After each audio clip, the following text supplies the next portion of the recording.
দিনী বোনদেরকে বলে দিই, অনলাইনে যেহেতু যাবে, আল্লাহর ওয়াস্তে আমাদের ফোনে কোনো ফোন দিবেন না, আল্লাহর ওয়াস্তে আমাদের ফোনে আমাদের হোয়াটসঅ্যাপে কোনো মেসেজ পাঠাবেন না। আর এমন এমন মিষ্টি ভাষার মেসেজ দেখলে মনে হয় যে মানে সব অসহায় মেয়ের দায়িত্ব নেওয়ার জন্য আমরাই আছি। আর সবার একটাই সমস্যা, আমার স্বামী ভালো না, আমার স্বামী ভালো। তার ধারণা যে তার স্বামী ভালো না, বাকিদের সবার স্বামী ভালো। নবী সাল্লাল্লাহু আলাইহি ওয়াসাল্লামের সামনে যখন কোনো মেয়ে এভাবে র্যান্ডমলি স্বামীর নামে অপবাদ দিত, মিথ্যাচার করত বা অভিযোগ আরোপ করত, আল্লাহ নবী সাল্লাল্লাহু আলাইহি ওয়াসাল্লাম রাগ হতেন। সে আপনার ভরণ পোষণ দেয়, আপনাকে খাওয়ায়, আপনাকে পড়ায়, আপনার সিকিউরিটি দেয়, আপনার সম্মান রক্ষা করে, সারাটা জীবন আপনার জন্য একদম তেজপাতা বানায় ফেলে দিল, এখন বলছেন স্বামী ভালো না। মেয়েদের দিনদার মেয়েদের মধ্যে যে পরিমাণ স্বামীর প্রতি অশ্রদ্ধা, অসম্মান আর কটু বাক্য, সম্মানহানি, গায়রতের খেলাফ কাজ করার যা দৃষ্টান্ত আমাদের সামনে আছে, আর বেদিনদের ব্যাপারে বলার তো আমার ভাষাই নাই। মনে করবেন না যে কেউ মাদ্রাসায় পড়লেই একদম দুধে দেওয়া তুলসী পাতা হয়ে যায়, না, ভুল ধারণা আপনার, কখনো নয়। আমরা নিজেরা নিজেদের চরিত্র পবিত্র রাখবো, ইনশাল্লাহ আল্লাহর কাছে পবিত্র মেয়ে চেয়ে নিব। একটা মেয়ে যে স্বামীর সম্মান বোঝে না, সে কিসের স্ত্রী? একটা মেয়ে যে স্বামীর সম্মান বোঝে না, সে কিসের স্ত্রী? আবার একটা স্বামী যে তার স্ত্রীর সম্মান বোঝে না, সে কিসের স্বামী? সমস্যা, আমি ইসলাম এবং পারিবারিক জীবন নিয়ে আমার ভিতরে এত কথা জমে আছে, এটা বলতে গেলে আমার 3 ঘন্টা সময় লাগবে। তবে আমি আলাদা করে এটা নিয়ে একটা লেকচার দেব ইনশাল্লাহ। কিছু কিছু বিষয় আপনার চেয়ে আমার বয়স কম হতে পারে, কিন্তু এই বিষয়গুলোতে আমার অভিজ্ঞতা আপনার চেয়ে 10 গুণ বেশি আছে। আর একটা ভুল তো জীবনে করতে যাবেন না, সেটা হলো যে ফ্যান্টাসিতে ভুগে অতিরিক্ত দায়িত্ব নিতে যায় না। ফ্যান্টাসিতে ভুগে অতিরিক্ত দায়িত্ব নিতে যায় না, তাহলে দিন থেকে আপনি বিচ্যুত হয়ে যেতে পারেন। স্ত্রী হবে কেন? কোমল, নমনীয়, শুনবে, আনুগত্য করবে, যে কথাগুলো কোরআন সুন্নাহর মধ্যে আছে এগুলো শুনবে, আনুগত্য করবে, স্বামীর সম্মান বুঝবে। সারাদিন স্বামী বাহির থেকে কষ্ট পরিশ্রম করে বাসায় ঢুকে, তার চেহারা দেখলেই যেন সব পরিশ্রম ভুলে যায়, এমন হবে স্ত্রী। ঘরে ঢুকেই খাটাস খুটুস, কথা নাই, বার্তা নাই, ঝগড়াঝাটি, হ্যাঁ খাওয়া রেডি করা, যাও খেয়ে নাও। আপনারা কি মনে করেছেন? নবী করিম সাল্লাল্লাহু আলাইহি ওয়াসাল্লাম বলেছেন, আল্লাহর পরে যদি আমি কাউকে সেজদা করার আদেশ করতাম, আমি মেয়েদেরকে বলতাম তারা যেন স্বামীদেরকে সেজদা করে। এখন তো আপনারা সব তসলিমা নাসরিনের ফ্যান হয়ে বসে আছে, ওরা আপনাদেরকে ব্রেইন ওয়াশ করে দিয়েছে। সব ক্ষেত্রে সমান অধিকারের কথা আপনাকে কে বলেছে? কোন কোন ক্ষেত্রে আপনাকে অগ্রাধিকার দেওয়া হয়েছে। আপনি খুঁজছেন সমান অধিকার, আর ইসলাম দিয়েছে অগ্রাধিকার। কত বোকা আপনি! কোন কমন সেন্স নাই, ননসেন্স। বাসায় ঘরে ঘরে প্রবলেমস গুলো চলতেছে, ঘরে ঘরে। কেন এত বেসবর? কেন এত আনুগত্যহীনতা? কেন? কথা শুনতে হবে, মানতে হবে, বিশ্বাস করতে হবে। সম্পর্ক শুধু ভালোবাসার বলে টিকে থাকে না, সম্পর্ক টিকে থাকে একে অপরের বিশ্বাসের ফলে, একে অপরের শ্রদ্ধাবোধের উপরে, একে অপরের সম্মান বোধশক্তির উপরে, এগুলোর উপর সম্পর্ক টিকে থাকে। সৌন্দর্য, ভালোবাসা তো আজ আছে কাল নাই। বিশ্বাস, রেসপন্সিবিলিটি, সবর, ইতাআত, এগুলোর উপর সম্পর্ক টিকে থাকে। তখন ভালোবাসা এত লম্বা হয় যে দেখেন অনেক চাচা চাচিরা আছে এখনো, বৈবাহিক সম্পর্ক হয়তো 40 বছর, এখন পর্যন্ত কোনোদিন ঝগড়া লাগে নাই। এমনকি ওই চাচিকে আপনি বলেন যে বাসার থেকে অন্য জায়গায় থাকতে, ও স্বামী মরে গেলেও ওই স্বামীর ভিটা ছাড়তে রাজি না, বলছে না আমি আমার এই স্বামীর ভিটা ছাড়তে রাজি নই। এই তো 40 বছর আগের জেনারেশনটাকে আপনি দেখেন, আর এখনকার মেয়েদের জেনারেশনটাকে আপনি দেখেন, কিসের সেকুলার ঘরের মেয়ে আর কিসের মাদ্রাসার মেয়ে, সবই একই অবস্থা। ইল্লা মাশাআল্লাহ, ইল্লা মাশাআল্লাহ। এখন এগুলোর ফলশ্রুতিতে যখন দেখা যাবে যে কনফ্লিক্ট তৈরি হচ্ছে, তখন আবার দেখা যাবে কি আইন কানুন, সমাজ, পরিবেশ সব মেয়েদের পক্ষে। দিন শেষে আপনি দোষী হয়ে যাবেন, দিন শেষে দোষটা আপনার ঘাড়ে এসে পড়বে। মানে সমস্যা ক্রিয়েট হতে হতে হতে হতে এমন একটা জায়গায় যাবে যে তখন আপনি রিয়াক্ট না করে থাকতে পারবেন না। তখন যদি আপনি কোনো রিয়াক্ট করে ফেলেন, সব দোষটা তখন আপনার ঘাড়ে গিয়ে পড়বে। এভাবে আস্তে আস্তে পরিবারগুলো ভেঙে যাচ্ছে। ভালো লাগছে না, আল্লাহ পাকের নেয়ামত ভালো লাগছে না। আর যারা দিনদার, যে স্বামীরা দিনদার, পরহেজগার, মুত্তাকি এবং দ্বীনের পথের পথিক, তাদের জন্য স্ত্রীদের ভূমিকা কেমন হওয়া উচিত? স্বামীকে স্পেস দিতে হবে, তার মাথাটাকে ঠান্ডা রাখতে হবে, তাকে আল্লাহর জন্য ওয়াকফ করে দেওয়া লাগবে যে আমার স্বামী আল্লাহর জন্য, আমার স্বামী উম্মতের সম্পদ, তার যেন কোনো পেরেশানি না হয়, তাকে যেন এক গ্লাস পানিও ঢেলে খেতে না হয়, সে ওই টাইমটা যেন আল্লাহর দিকে দিতে পারে। এতে আমিও জান্নাতে যাব, সেও জান্নাতে যাবে ইনশাআল্লাহ। পরিবারগুলো এইভাবে হচ্ছে না। কিছু কিছু বিষয় আমি নিজেও খুব ফেড আপ। আবার অনেক সময় আমরা যারা আছে, আমরা আবার স্ত্রীদের উপর অনেক বেশি কঠোর হয়ে যায়। এত বেশি কঠোরতা দিয়েও আসলে পরিবারকে শক্ত করা যাবে না। নরম হতে হবে, সবর করতে হবে, ধৈর্য ধরতে হবে। তবে সবকিছুর একটা সীমা আছে। ওই সীমা অতিক্রম করে গেলে তখন কি আর করার? তখন আসহাবুল কাহাফ হয়ে যেতে হবে। আসহাবুল কাহাফ, নিজের কবরের ফিকির নিজে করি, নিজের পথ নিজে বুঝি, কিছু করার নাই। তো যেখান থেকে এখানে আসছি ভাই, আমি অনেক লম্বা সময় নিয়ে ফেলতেছি, আপনার কি বিরক্ত হচ্ছেন? আচ্ছা, এই যে আল্লাহর সৃষ্টিকে বিকৃত করা, এই যে আমি আপনাকে জেনারেশনের ক্রমবর্ধমান অধঃপতন দেখাচ্ছিলাম। দিনকে খুব মহব্বত করি, দিনের জন্য জীবন দিতে চাই, রক্ত ঢেলে দিয়ে শহীদ হব, খুব তামান্না, কিন্তু ফজরের নামাজ নাই, কোরআন তেলাওয়াত করতে জানে না, অর্থনৈতিক জীবনে হারাম খায়, সুদ খায়, ঘুষ খায়, দুর্নীতি করে, কিন্তু ইসলামকে মহব্বত করে। তো এখানে যে দোয়াগুলো হলো, আমরা কেউই আরবি ভাষা জানি না, এখানে বোঝা গেল আরবি আমাদের জানা নাই, দোয়া আমরা বুঝি না, কোরআনের এই দোয়াগুলো আমাদের মুখস্থ নাই, এমনকি দোয়ার পিঠে আমিন বলতে হয় এই আদবটুকু আমার জানা নাই। আমি মোবাইলটা বের করে ছবি তুলছি, তাহলে এই ছেলেটাকে দিয়ে দিনের আল্লাহ পাকের রাস্তায় দাওয়াত কি হবে, আর জিহাদ কি হবে, আর একামতে দিন কি হবে, এটা বোঝার আমারও বাকি নাই, ওই পর্যন্তই। এরপরে যদি দেখা যায় যে ব্যক্তিকে নিয়ে এত শোডাউন, সে যদি না থাকে, তাকে দেখতেও কেউ যাবে না, খোঁজ নিতেও কেউ যাবে না, তার পরিবার কিভাবে চলছে এটা খোঁজও নিতে কেউ যাবে না।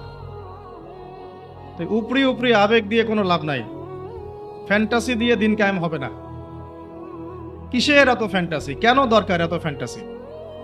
কি করতে চান এসব ফ্যান্টাসি দিয়ে আপনারা? কোরআন তেলাওয়াত করা শিখছেন না কেন? কোরআন কি শুধু আলেম ওলামাদের জন্য? 5 ওয়াক্ত নামাজ কেন পড়েন না? নামাজের হিসেব কি আল্লাহ পাক নিবেন না আপনার কাছে? যাকাত ফরজ হয়ে গেছে সেই কবে, যাকাত দিচ্ছেন না। সৎ কাজের আদেশ করতে আল্লাহ পাক বলেছেন, করছি না। অসৎ কাজে নিষেধ করতে বলেছেন, অসৎ কাজে নিষেধও করতে পারি না, সর্বোচ্চ ফেসবুকে 2 লাইন লিখতে পারি, এই পর্যন্তই। এখন যে ইস্যু চলছে সেটা নিয়ে 2 লাইন লিখবো, 7 দিন পর এই ইস্যু শেষ, নতুন ইস্যু আসবে, আবার নতুন ইস্যু নিয়ে 2 লাইন লিখবো, এই তো। মুসলিম উম্মাহকে ভিতর থেকে টুকরা টুকরা করে হাজার হাজার দলে বিভক্ত করে রেখে দিয়েছে। এই তো চলছে। ফ্যান্টাসি দিয়ে কি করতে পারবেন? আমাদের কোনো ফিকিরই নাই, আমরা কোন জাতি ছিলাম, এখন কোন জাতি হয়েছে। এক সময় পুরো বিশ্বের অর্থনীতি আমরা নিয়ন্ত্রণ করতাম, এখন তাদের অনুদানের উপর ডিপেন্ড হয়ে থাকতে হচ্ছে আমাদেরকে। এক সময় পুরো বিশ্বের শিক্ষার ভিত্তি গড়েছিলাম আমরা।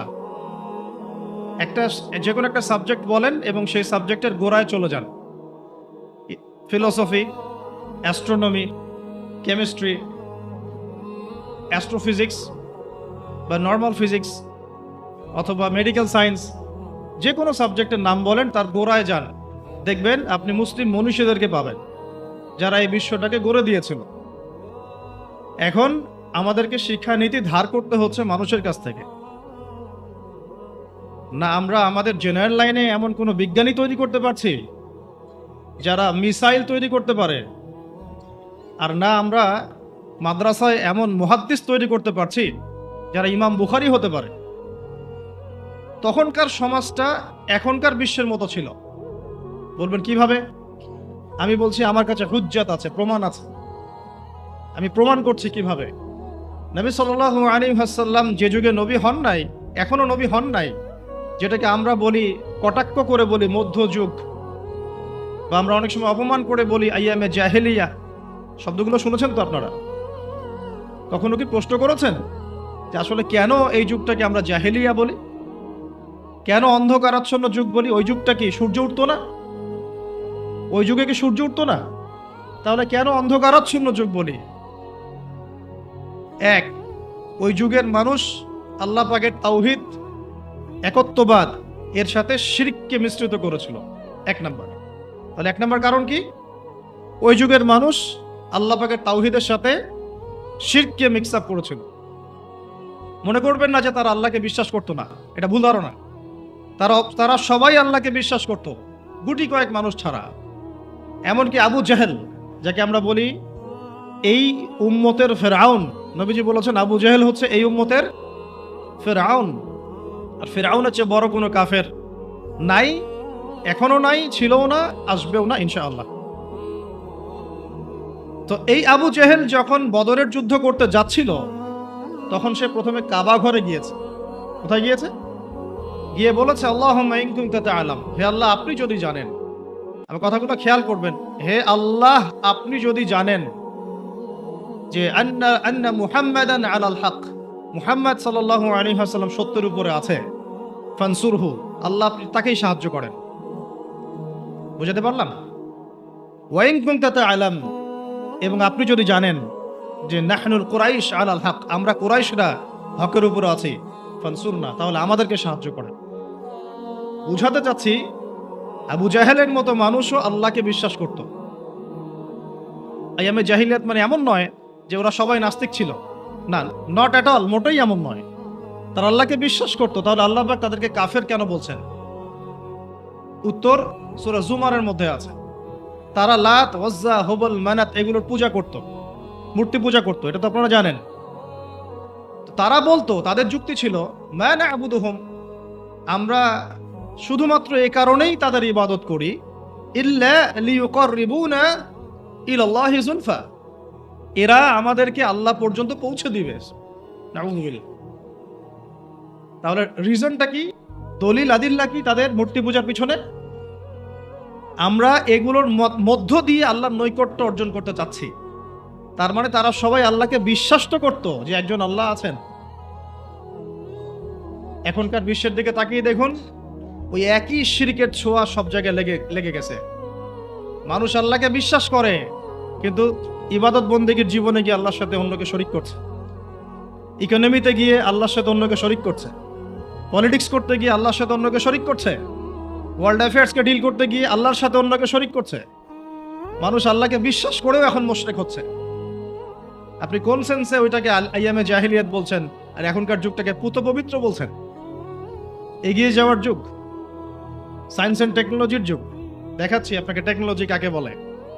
সুলাইমান আলাইহিস সালামের সময় বিশ্বে এমন প্রযুক্তি ছিল, এই প্রযুক্তির ধার কাছেও কোনোদিনও এই বিশ্ব আর যেতে পারবে না।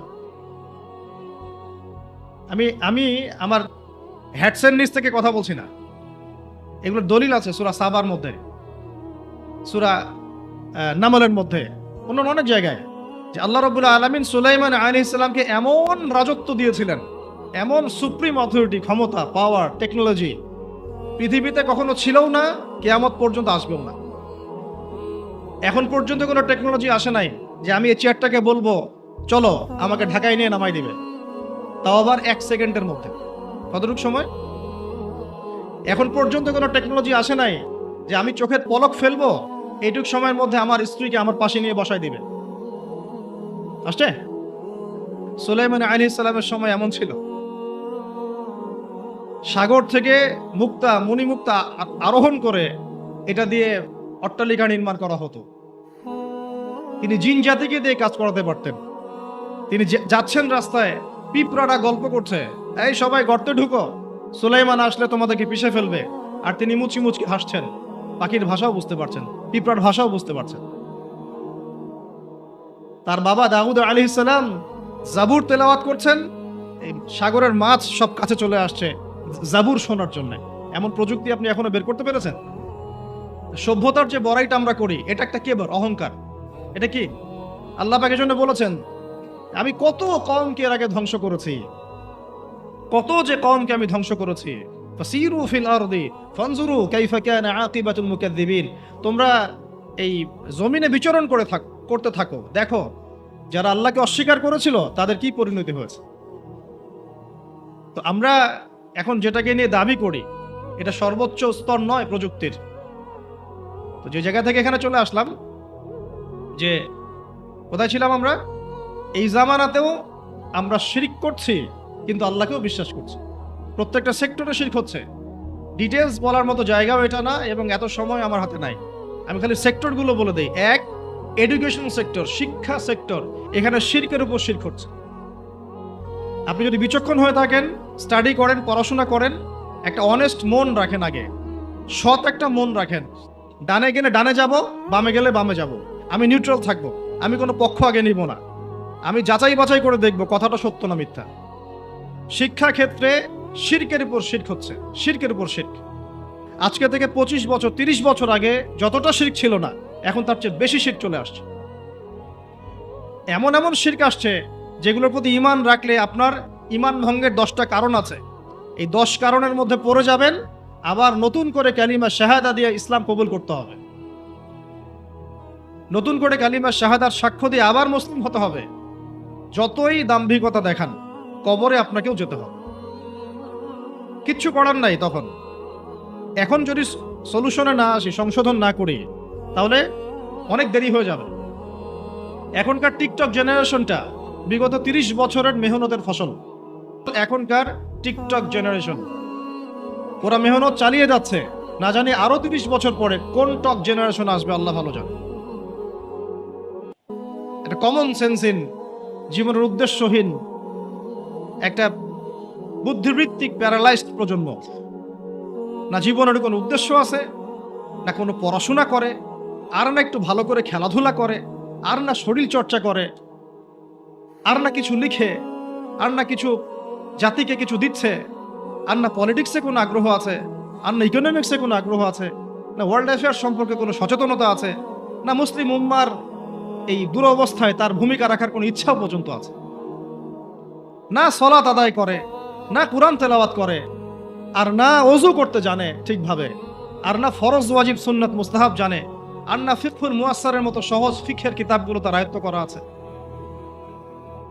না কোনো আলেমের সাথে সম্পর্ক আছে, না কোনো ইসলামিক স্কলারের কাছে সম্পর্কিত হয়, আর না মাদ্রাসায় যায়, আর না ইসলামের বেসিক ফান্ডামেন্টাল নলেজ অর্জন করে। জীবনের উদ্দেশ্যই নাই, শুধু মেয়ের পিছনে, শুধু মাদকের পিছনে, ড্রাগসের পিছনে, কোনো সময় মারামারি দাঙ্গা হাঙ্গামা করছে, কোনো সময় দেখা যায় বাইক দাবড়ায় বেড়াচ্ছে। বাবার বিত্তশালী, বাবার অনেক টাকা আছে, বাস কিনে দিয়েছেন বাইক, চলছে।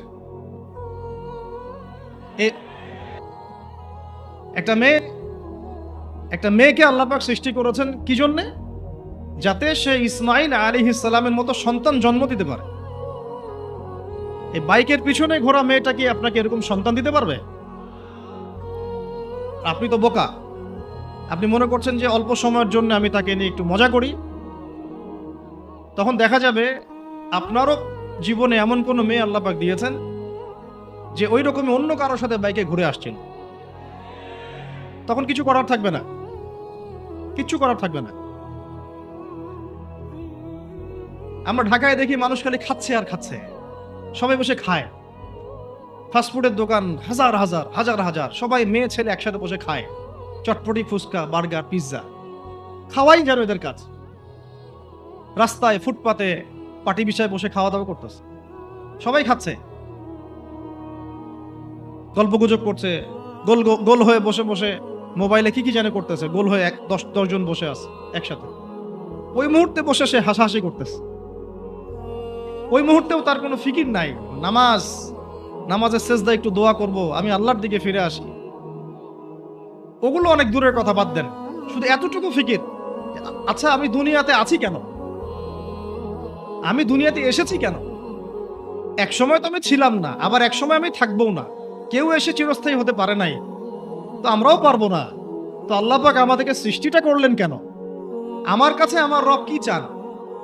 আমি যদি না থাকতাম তাহলে আমার পরিবার চলতো কিনা, আমার সমাজটা চলতো কিনা, আমার শিক্ষা ব্যবস্থাটা চলতো কিনা, আমার দেশটা চলতো কিনা, এই বিশ্বের ঘূর্ণন চলতো কিনা, আর্নিক গতি চলতো কিনা, থেমে যেত? উত্তর না।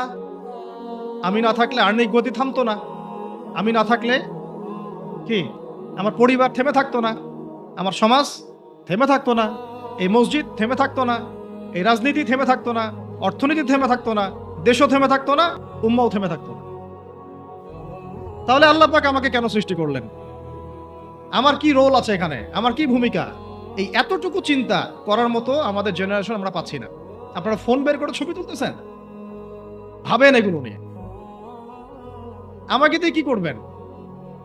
আমাদের তো কিচ্ছু করার নাই এই কথাগুলো বলা ছাড়া। এই কথাগুলো বলা বা সচেতনতা তৈরি করা ছাড়া আমাদের হাতে কিছুই করার নাই। Not at all, absolutely nothing. কিচ্ছু করার নাই। এইসব ফ্যান্টাসি দিয়ে লাভ নাই। আপনাদের মধ্য থেকে কারি, হাফেজ, দাইল আল্লাহ এবং উম্মার নেতৃত্ব প্রদানকারী জেনারেশন তৈরি করতে হবে। এইসব চেয়ারে বসে কয়জন? সারা বাংলাদেশে হয়তো 50 জন, 100 জন। এই 100টা মানুষ ইউনাইটেড না, তারাও বিক্ষিপ্ত। 16 কোটি মুসলিমের দেশ বলছেন, 16,000 দলে বিভক্ত। এর মধ্যে সবচেয়ে বিশুদ্ধ যেটাকে আমরা মনে করি, সেখানেও দেখবেন যে আরো 10টা 20টা দল হয়ে বসে আছে। এর বাইরে গিয়ে আবার যারা বললো না তারা বিশুদ্ধ নয়, আমরাই সবচেয়ে বিশুদ্ধ, ওদের মধ্যেও 10টা দল হয়ে গেল।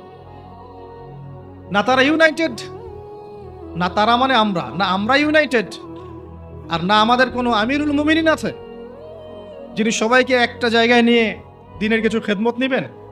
আসসামু ওয়া তাআ থাকবে, শুনলাম মানলাম আনুগত্য করলাম, এমন থাকবে? নাই। না কোনো ইকোনমিক বেস, না কোনো স্বতন্ত্র মিডিয়া, না স্বতন্ত্র প্রযুক্তি, না কোনো স্বতন্ত্র মানে পলিটিক্যাল প্ল্যাটফর্ম, কিছু না। একটাই উপায়, একটাই মানহাজ, একটাই পথ পদ্ধতি, নবী সাল্লাল্লাহু আলাইহি ওয়াসাল্লামের সিরাত। নবী সাল্লাল্লাহু আলাইহি ওয়াসাল্লামের সিরাত, সিরাত তার জীবনী। এই জীবনী আমাদেরকে শেখাবে কিভাবে ইসলাম শূন্য থেকে একদম আসমানে উঠেছে, কিভাবে ইসলাম একদম শিকড় থেকে শেকড়ে গিয়েছে, শেখাবে সিরাত, নবী সাল্লাল্লাহু আলাইহি ওয়াসাল্লামের জীবনী। ইয়াং জেনারেশনকে জিজ্ঞাসা করেন কতজন পড়েছে সিরাত। ওইখান থেকেই আপনাকে কথা বলছিলাম, ওই যুগটাকে কেন জাহিলি যুগ বলেন, এত কেন টিটকারি করি, এত কেন তাকে ধিক্কার দেই? কারণ ওই যুগে শিরক ছিল, শিরক, শিরক, শিরক আকবার। এখনকার বিশ্বে শিরক আকবার দিয়ে ভর্তি। কোন কোন সেক্টরে বলছিলাম, এডুকেশনে আছে শিরক, ইকোনমিক্সেও শিরক আছে। এটা বোঝার জন্য অনলাইনের ব্রাদার্স সিস্টার্সরা আপনাকে হেদায়েত দিতে পারবে। এটা বোঝার জন্য আপনাকে এমন স্কলারশিপের কাছে আসতে হবে যারা কোরআন এবং হাদিসকে দিয়ে বর্তমান ইকোনমিকে ডিল করতে পারে। শুধু সেকুলার ইকোনমি আর শুধু ইসলামিক ইকোনমি দিয়েও হবে না, দুটোকে কম্বাইন করতে পারে যারা, এ ধরনের স্কলারশিপের কাছে আসেন, আপনাকে বুঝিয়ে দিবে এখানে অর্থনীতির মধ্যে শিরক আছে কোথায় কোথায়। কেউ কি আপনাদেরকে বুঝাতে সক্ষম হয়েছিল আজকে থেকে 10 বছর আগে যে আপনি যে পেপার মানি ইউজ করছেন এর মধ্যেও রিবা আছে, সুদ আছে? আমরা যে ইলেকট্রনিক মানিগুলো ইউজ করছি এর মধ্যেও রিবা আছে, সুদ আছে। রিবার পাপের 70টা শাখা আছে। কতগুলা? তার সবচেয়ে নিচের শাখা হলো নিজের মায়ের সাথে জেনা করা। নাউযু বিল্লাহি মিন যালিক। সর্বোচ্চ পাপ কি? তাহলে সূরা বাকারার 279 থেকে পড়া শুরু করেন। আল্লাহ পাক বলছেন সর্বোচ্চ স্তরটা কি? রিবার। 1, রিবা সমান সমান আল্লাহর সাথে যুদ্ধ করা। 2, রিবা সমান সমান তার রাসূলের সাথে যুদ্ধ করা। পুরো বিশ্ব এখন আল্লাহ এবং তার রাসূলের সাথে যুদ্ধ করছে।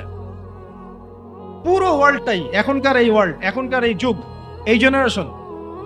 আইয়ামে জাহেলিয়াতের সুদটা ছিল শুধু মক্কায়, হয়তো একটু মদিনায়, হয়তো বা একটু আরবের জাজিরার মধ্যে, এতটুকু জায়গায়। এখন পুরা গ্লোবালাইজেশন হয়েছে এবং সবাই আমরা মাশাআল্লাহ নাউজুবিল্লাহ কোনো না কোনো ভাবে সুদভিত্তিক অর্থনীতির সাথে জড়িত আছে। জোর করে আল্লাহর গজব টেনে আনতেছেন। আমি জেনারেশনের অধঃপতনের স্তরগুলো আপনাকে দেখাতে পারবো। আগে চিঠি লিখতো গোপনে গোপনে, লজ্জা শরম হায়া ছিল, রিকশায় করে যাওয়া যাবে না, কেউ দেখে ফেললে সমস্যা হবে। তারপরে এমন জেনারেশন আসলো সবকিছু ওপেন, ওদের আলাপই শুরু হয় হ্যান্ডশেক থেকে এবং 7 দিনের মধ্যে বেড়ে যাওয়া শেষ। এরপর চেঞ্জ করতে থাকে একটার পর একটা। তারপর চলে আসলো সিরিয়ালের যুগ। সিরিয়াল এসে শেখালো বাসায় স্বামী থাকলেও যথেষ্ট না, বাইরে একটা স্বামী লাগবে।